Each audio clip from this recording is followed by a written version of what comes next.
to Damian. So I'm back with a Mr. Nightmare video for you guys today. I may or may not get interrupted. My brother's probably gonna go to bed soon. So is my mom. So just so you guys know, I may get interrupted. Probably will get interrupted. So 3 actually horrifying true horror stories. I was gonna say this probably could have been worded better. 3 true horror stories that are actually horrifying. A bit longer, but I mean 3 actually horrifying. Like, what do you mean actually horrifying? I don't know, man, but I guess we'll see, right? Starting. Yeah, happy Friday, guys. Hopefully you guys have a great weekend. I'll be working all weekend, so these are obviously all pre-recorded videos that you're seeing right now, but hope you guys are having a good Friday, and have a good and safe weekend. And don't get too drunk or hungover. I'm recording, right? Because I've always done this a lot where I've actually, like recently, I've actually messed up and I didn't record the whole video, and I kind of like messed up, and now the videos has to take a lot longer to edit and upload. So yeah, 18 minutes, 10 seconds, 3 actually horrifying true horror stories, no specific story, just horrifying. I'm probably going to be drinking something as well, don't mind me. And I don't think I've ever said this before. Feel free to comment any horror stories in the comments down below if you had them. When my cousin Cody and I were in our early 20s, we went on a handful of camping trips around Colorado. This happened, I believe, when I was 22 and he was 23, and it happened in Arapahoe Forest. It was my first time camping there, not Cody's though. It was in the middle of the week. Our jobs allowed us to have off days in the middle of the week. We'd often go on our campouts then to avoid traffic and crowds. I always let Cody take charge on these trips. He's the Eagle Scout, not me. We parked by a picnic area, and we set foot into the woods from there. After about 15 minutes of hiking deeper into the woods, we found a good spot to set up camp. A good spot, meaning a big enough clearing to fit 2 tents, the portable stove, and a campfire. Portable stove. The first thing we did was unpack our stuff and set up our tents. Cody has always been a lot quicker than me in pitching a tent. He does it in only a few minutes. It always takes me over 20 minutes. Or rather, it always took me over 20 minutes, as I haven't been camping out in the wilderness since this. The next thing we did was create a ring of stones for a fire, and then gathered some sticks and wood. He did bring some fire starter and a lighter, so I guess we kind of cheated, but oh well. Why It not? was at the point in the day when the sun was going down. We had a fire going, and now Cody was grilling up some steak and burgers. One thing about Cody is he always went all out with the food on these trips, and he's a really good cook, so I always trusted him with feeding us. Of course, we had our bear spray in case the smell of the food would attract a black bear, which Cody always said was very unlikely. He always says the real thing you gotta worry about in the middle of the woods is other people. As we ate our steak and burgers, we cracked open some beers and had some classic rock playing on the speaker. If you've never been camping, you don't understand how good of a vibe moments like this are. In the wilderness with a friend or family member and some beers, reminiscing about good times and vibing to music. As it got dark, we started playing. It sounds fun in the daytime, but like once the nighttime comes, I'm going home. Card games on this little folding platform table we brought specifically for cards. After playing more traditional card games, we started playing Uno, and this was when we heard something out in the woods. I paused the song on my phone so that the speaker would go silent. It was clear now. We heard a person humming and footsteps from beyond the trees in the pitch blackness of the forest. Cody urged me to find a flashlight. I tried, but by the time I found it, the sounds had faded away. I asked Cody if that was something to be concerned about, and he said it definitely was unusual for someone else to be this deep in the woods, let alone creepily walking by a campsite with an active campfire humming loudly. I was a bit shaken, and I saw Cody was too. We went back to playing cards with the music much lower now. When we least expected it, a big stick landing in the middle of our campsite made us both jump out of our skin. The fuck? It didn't fall from a tree. This thing was thrown at us by someone. Cody started yelling something along the lines of, "Whoever's out there messing with us, get a life and f*** off." Right? Honestly, yeah, if this was it, that's nice, but it's like, bro, I would never, like, why is camping a thing, guys? I'm so sorry, but like, why is this a thing? I remember in like 8th grade, I had some kind of like camping trip. It was like camping, but like we actually had like a cabin sort of thing, like an actual shelter. That kind of camping I'm fine with. This kind of camping can go fuck itself. And for this reason. Footsteps could be heard once again in the distance. They were walking away from us. I said we should pack up camp and move somewhere else. He said absolutely not in the dark. We both had bear spray, and he advised to just keep it next to me in my tent when we go to sleep. It was the closest thing to ranged self-defense weapons we had. We kept hearing sounds like tree branches cracking in the distance. Sounds that you would never expect an animal to be making. It's so annoying, like, you know what I mean? Like, you're just trying. I'm sorry for pausing again. I'm recording, right? It's just that, like, people piss me off. Like, you're trying to have a good time. Like, you don't even know this person. Most likely you don't know this person. I guess you could, but most likely you don't know this bitch, and they're just fucking with you. It's like, hey, can you fuck off? Like, you know what I mean? Like, bro, go away. Someone was out there. Maybe multiple people. That much was clear. We had to go to sleep eventually. So we agreed that maybe we should take turns staying up to keep watch to make sure that no one comes to our campsite and steals anything. It's so annoying, though. Worse. Cody agreed to take first watch. He said he'd stay up and read his book. So I crawled into my tent and then my sleeping bag and went to sleep. I guess you would feel safer. Waking up in the middle of the night while camping is normal. You're in a cold outdoor environment in an uncomfortable sleeping bag. Any number of things could wake you up. I didn't yet know what woke me up. I was still in a fog. My brain didn't feel fully woken up yet. I looked up and saw a head peering into my tent. It looked like Cody. I rubbed my eyes, but really it was the darkness that was preventing me from seeing anything of his face. Fuck.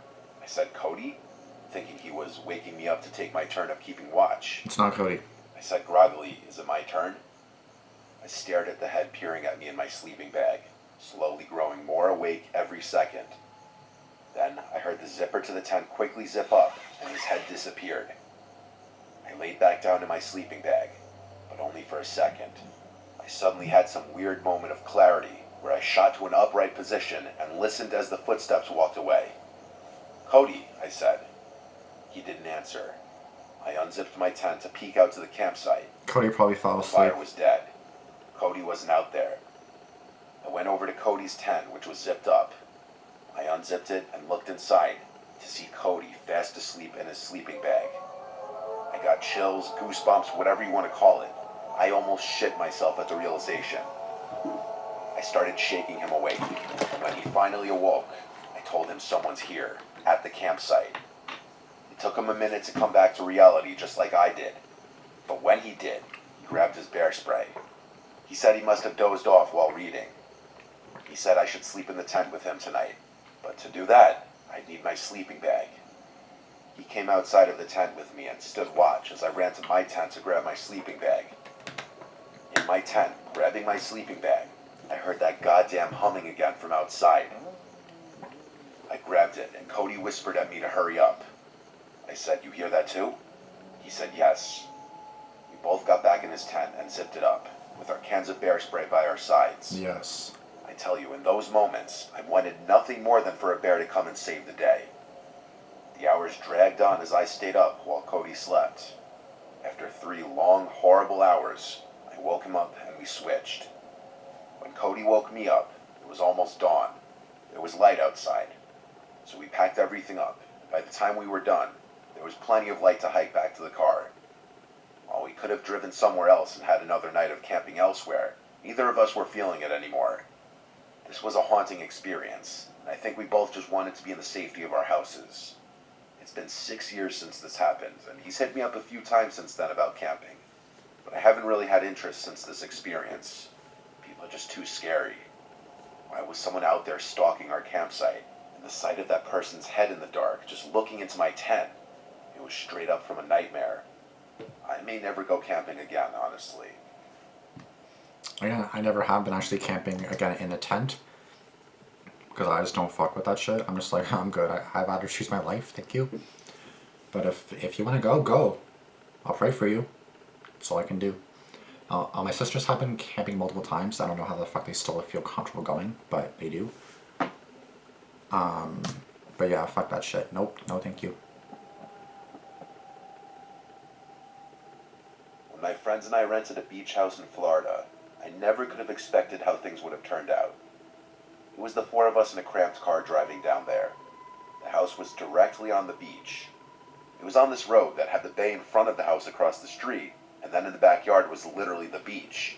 Wow. There were some huge houses on this road, and some smaller, more normal looking ones. This was one of the more modest looking ones. It had 4 bedrooms, so a bedroom for each of them. How about to get interrupted?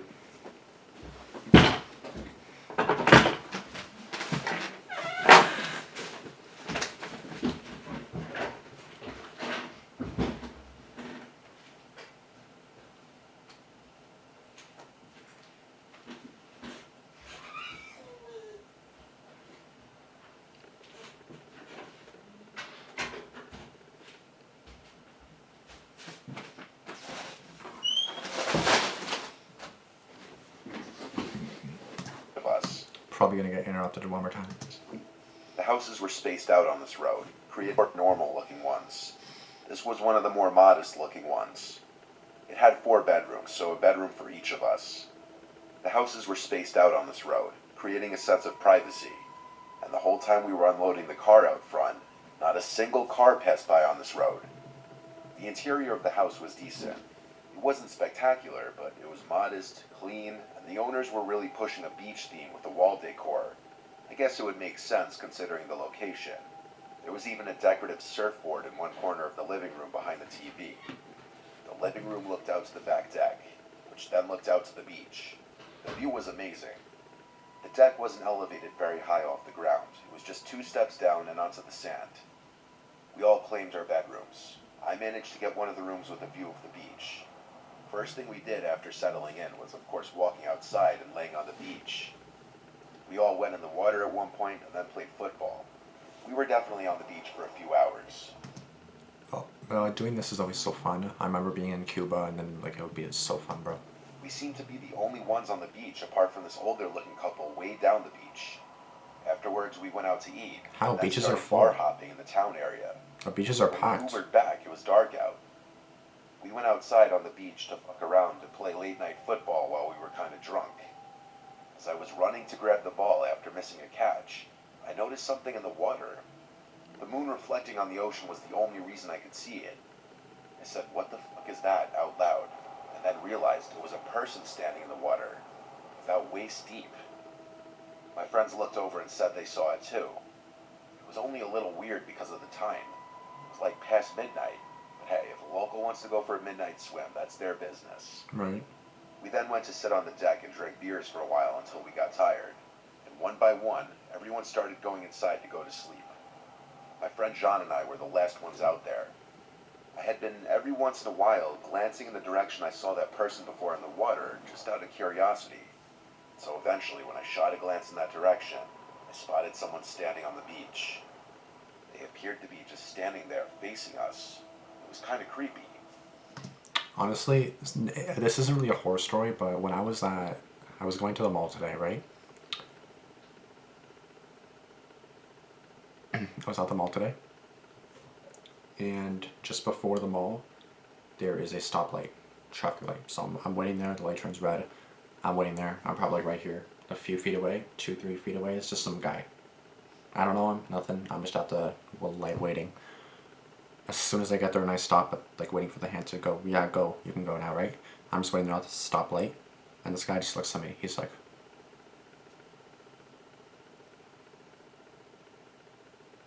just dead ass, just stares at me, just stares me down, and I was like,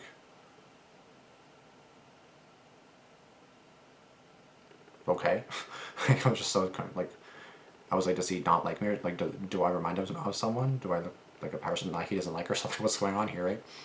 And then he basically, what happened? There was 2 guys more towards the back, so I'm here, he's here, and there's 2 guys like more back here. More back here, right? It's like a little triangle, yeah. A little bit of a triangle. So I'm here, they're there, over there. So the 2 guys are kind of talking. I thought they were talking to the guy that was staring me down, but then the guy that was staring me down just kept staring me down, even if someone was talking to him or in his direction, just still.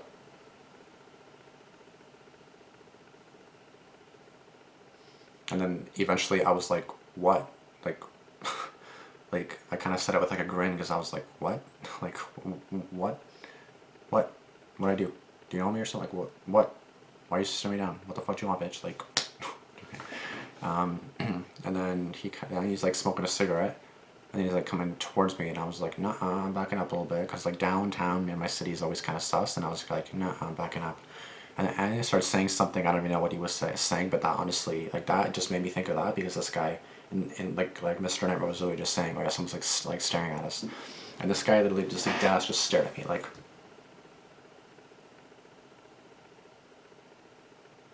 blank stare. I'm like, do I know you? Like I didn't say that, but I was like, what? I don't know what like he said something, but I don't know what he said. Be a neighbor. I didn't want to be rude, but I wondered if it was the same person. We tried to ignore it, but John was facing that person, and after a while, he said they were still just standing there facing us. I stood up and looked over and saw he was right. I yelled out, "Is everything okay?" John asked, "Why did you do that?" I honestly didn't know what I was expecting. They didn't even reply anything, though. We were officially creeped out, so we went inside. The other two, Travis and Liam, were already in their rooms, probably knocked out from drinking. So John and I decided to just call it a night too, so that we could have a full day tomorrow. If I had to guess, it was 12:30 to 1 a.m., which was honestly on the earlier side, but we were all burnt out from the long day. I went to my room after brushing my teeth. I looked out the window wanting to take a look to the ocean before crawling into bed. This is where the creepiness factor escalated substantially, because there was now someone standing in front of the back deck, facing the house. I felt like they were facing my window. The figure of the person appeared to be male, considering the slightly larger frame. It was undoubtedly the same person from before. I called John. That was so creepy. Like honestly, like even today when out, like it wasn't even dark out yet fully. Like you could tell it was in like darker and like dusk dawn. So like it was super busy. So it wasn't anything like creepy like this. But I was just like it felt like me and him were just like staring. Like I tried to look away. I tried looking just like straight ahead of the light, but I could still see that he was looking at me. So I couldn't help it. Can I fucking help you? His name. He didn't reply. So I ran to his room and banged on his door, telling him to come out. He came out pretty quickly, and I led him to my window to look outside. But now the person was gone. I swore to him that the person from earlier was just standing as still as before, right in front of our deck. He believed me. We weren't about to go outside and look around, though. I took one more look to make sure that they were still gone. Then I shut the blind to the bedroom window. But as I lay awake in bed, rolling from side to side, trying to sleep, I just couldn't shake the feeling that someone was still outside. Who was that person? Why were they creeping around? My thoughts were interrupted by the sickening sound of a fist knocking on the bedroom window. I felt like my insides just shriveled up and my heart completely dropped out of my body. I laid silent and frozen. Moments later, another light set of knocks on the glass. I didn't dare lift the blind, though. I couldn't gather the courage to. I almost yelled, "Who is it?" but I stopped myself. Instead, I ran out to the living room, screaming for everyone to wake up. Everyone, one by one, came out of their rooms. No one was at the window when we checked. All four of us went out to the deck and turned on the lights to the deck. We looked out onto the beach and didn't see anyone. We also checked the front and sides of the house. No one. John and I had to explain to the other two what they missed when they fell asleep. We kept the backyard lights on that night. The next day, John and I went to the two nearest neighbors and asked them if they had also experienced someone knocking on their windows or doors. One of the neighbors told us a genuinely freaky encounter he had a week earlier. Someone knocked on their door in the middle of the night, and when he asked who it was, they wouldn't answer and just kept knocking, so he didn't answer the door. I'm not sure if it was connected, but if it was, that just makes this even scarier. We spent the rest of the day on the beach, exploring nearby towns, and hitting bars. I hate nighttime, Nothing bro. happened that night. We left the next day. I hate nighttime. I still wonder what I would have seen if I had lifted the blind. Fuck, man. I literally hate people so much. Like, why do people always be creepy? Like, why? Like, let people enjoy their time, man. Because, again, it is horrifying because, like, you just, like, think about it and then it's like, it's not that scary. Do you know how much I would cry myself if I'm just lying in bed? Knock, knock, I check the thing, it's like 3 in the morning. I'd be probably dying in fear, bro. I'd be literally shaking in fear. Like, you have to, like, put yourself in this scenario. You can't just think, oh, yeah, someone's at the window. Pff, no big deal. Like, you have to actually think about yourself in that scenario. And once I do, I'm like, oh, fuck. Anonymous stories are always the scariest, I feel like. I was 9 years old when this happened. For whatever reason, I was home alone one night, so I was playing video games upstairs in my room. 9? I wasn't allowed to answer the door to anyone when I was home alone. Like even 12, I didn't want to be home alone. I don't even think you're allowed to be home alone until you're like 13 or 14, right? Whenever I was left alone, it wasn't for long. My mom would just be out grocery shopping or something like that. I was playing Metroid Prime on my GameCube. I used to be obsessed with that game. I heard the house phone downstairs start to ring. My mom always told me to pick up the phone if it rang, in case it was her calling. So I hurried downstairs, and by maybe the fourth ring, I picked up. The caller ID was from my mom's cell phone. She said, "Sweetie, can you come outside and help with the groceries?" I replied, "Mom?" She said back, "Yes." I felt like something sounded off with her voice. You obviously know your own mom's voice, and so even at such a young age, I was questioning why it didn't sound like her. I said, "Why do you sound like that?" She replied, "Like what, sweetie?" And I hung up. My mom would never use the word sweetie like that, especially twice in a matter of seconds. The phone rang again, and my mom's number came up on the caller ID again. I ignored it. For some reason, my heart was racing. I was nervous. I sat in the kitchen, waiting to see if the phone would ring a third Maybe check, like, don't go outside, but check the front yard. Check the front yard and see if your mom's car is there with the groceries. time, and it did. It took a couple minutes before the third ringing, but when I checked the caller ID, this time it was a different number. I picked up, and a man's voice on the other end said, "Hey James, I know this is going to sound weird, but it's your dad. I'm outside." All I could mutter out was a weak, "What?" The man said, "I'm outside. I have a lot to explain." I hung up right then and there. My dad died when I was 3. I have no memories of him.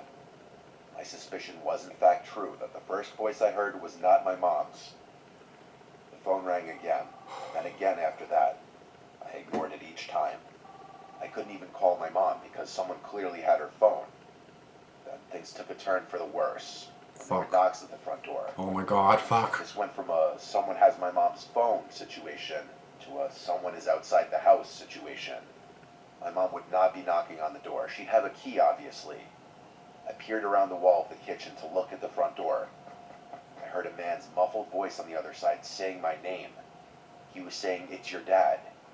He rang the doorbell, and then I heard him start attempting to open the door. I did something that no 9-year-old should ever have to do, and that was grabbing the phone and calling 911. The 911 operator asked me what I imagined to be some pretty standard questions. Most importantly, telling me to wait in a bathroom or other room with a lockable door until the police get there. The bathroom is on the first floor of the house. I hid in there with the lights off. Whoever was outside came to the window and tried pulling it open. I heard their entire struggle. Then they must have moved to the next window. I think they tried every window and door in the house. If anything were to have been unlocked, this story would have had a very different outcome. They must have given up at some point before the police arrived. And I say they because clearly there were 2 people involved in this, a man and a woman. They both could have been out there for all I know. The operator told me that the police are at the front door now, and it's safe to go meet them there. Only when I opened the door to the police was when I hung up the phone. They did a quick investigation inside and outside of the house, and asked me where my mom was supposed to be, and if my mom knew anyone who might want to hurt us. I'm sure I said I thought she was grocery shopping or something, and not that I know of. My mom returned home with my little sister in a panic when she saw the police cars out front. My mom's phone was stolen, which was already clear. I'm sure that our address, home phone number, and other personal information was stored somewhere on the phone, easily accessible, though how they knew my name, I'm not exactly sure. Something on my mom's phone must have given it away. It was an old Nokia flip phone. Who stole it was a mystery. But my mom's phone background was a picture of her with my little sister and I. This could have been an indication to some disgusting, creepy couple out there that the owner of this phone was a single mom with 2 young kids. They tried to use that as a way of tricking me into leaving the house, which is Bro. absolutely disgusting and horrific. The phone must have been destroyed after the failed attempts at trying to lure me outside. Things were a little different after this. My mom wouldn't leave me alone anymore at night. Not until I was a few years older, at least. Honestly, that's a really, really smart 9-year-old. I'm not gonna lie to you guys. Just at, sorry, like that's, sorry, this is a thing for later, I'm sorry, but it's driving me nuts. That is a really smart 9-year-old. I don't care what you guys, that's an amazing 9-year-old right there. Just being able to differentiate your mom's voice and like knowing that she wouldn't say sweetie back to back, it's like, that's a good kid. We're gonna look at the comments right now. That's a really good kid though. That's really good. I'm really glad that the kid didn't open the door, otherwise something disgusting could have happened, bro. And I was extremely smart to think all that. Remember, he's 9 years old. Props to that kid. Exactly. Honestly, that's crazy. Oh god. Pitching a tent. Oh god. I feel like I know what joke he's coming across. I think he's talking about the downstairs part. The downstairs tent and pitching. Last story, the timid home invasion used to be my worst fear when I was younger. Being home alone still freaks me out since you notice every little sound around you. I remember I was 12 years old and I remember the doorbell rang and I was like crapping myself. I hid behind like some kind of furniture and I just like waited there like in dead ass fear. Like I didn't know who it was. They knocked. They ran the doorbell like once or twice. That's it, and then they left. But I was dead ass terrified. If my mom said sweetie instead of get your stupid ass outside and hide with this shit, I'd be tripping too. Exactly. Get your stupid ass outside. Except that leather to the belt shit too. You know what I mean? And I know the boy is so smart. Most kids would have fallen for it for understandable reasons because they're so young. But he was smart enough to realize that that wasn't his mom because she would never talk like that, refused to pick up the phone, go outside, and quickly call now when the second they knew he was... Yeah, that's honestly a great 9-year-old, bro. The last story of the child talking to the man and the woman generally shook me and how he thought that he was talking to his mother when instead it was actually people who had ill intentions. Has been more consistent. I think he has been more consistent.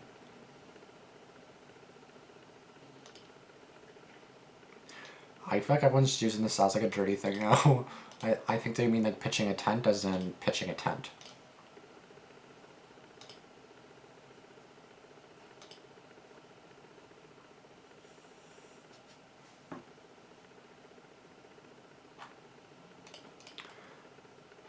Spook me a little bit more because I'm home alone. It's only 8:17 right now, bro, and I'm actually kind of scared. The last one actually scared me so much I can't be imagining a situation like this. Sir Nightmare. It feels like yesterday you were at 20k subs and now you're at 6 million.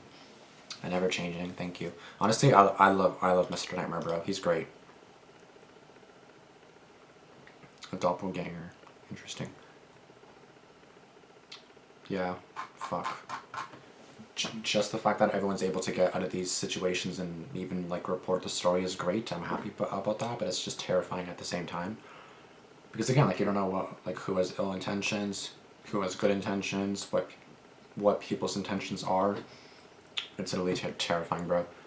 Thank you guys so much for watching. If you guys enjoyed this video, please be sure to give it a like, comment down below. And please comment down below if you guys have any stories like that yourself. Any like mine, where someone just stares at you for no reason. Where mine, I was 12 years old. I remember also one time, it was like 1 a.m. My sister and her boyfriend were out somewhere. And then she told me, oh yeah, we're not coming back tonight. Like, we're not coming back tonight, right? And I was young. I was probably like 14, 15, 16, 17. But I was still terrified. I'm always terrified, even right now. I'll be 25 this year, and still, if I hear the doorbell ring at 12 a.m., then I'm in a freezing fear. Especially if I'm home alone, bro. I'm gonna freeze the fucking fear. I'm just gonna grab a knife and be like, hey, you know what, bitch? If I die, I die. But I got this knife right here, so you better watch out, right? But yeah, so it was like 12, 1 a.m. and then my sister was like, yeah, no, we're not coming home. Or maybe it was 2 a.m. and I was just awake, chilling, partying downstairs, and then yeah. They were trying to get in. Like the doorbell was someone using the key, and I was like, what the fuck? The door opens, and I was like, holy fuck, what the fuck is going on? And then I see my stupid my sister's stupid boyfriend and my stupid sister, and I was like, you fucking bitches, fucking scaring me like that. Oh, we're not coming back tonight. If it comes back tonight, fuck off. Yeah, that one myself, I was like shitting bricks as well. Because again, the whole thought in my mind, that's not my sister, she's not coming home tonight. Fuck, who is that, right? That was my whole mindset. Holy crap, my arm is so sore now because I had a blood test today and I think it's getting bruised. Ow. But yeah, thank you guys so much for watching. Please be the fuck careful, especially if your kids. If you're a kid, you're probably not going to be watching this alone. So parents, please watch your kids. Please be careful. And I'll see you guys in the next video. Deuces. Peace.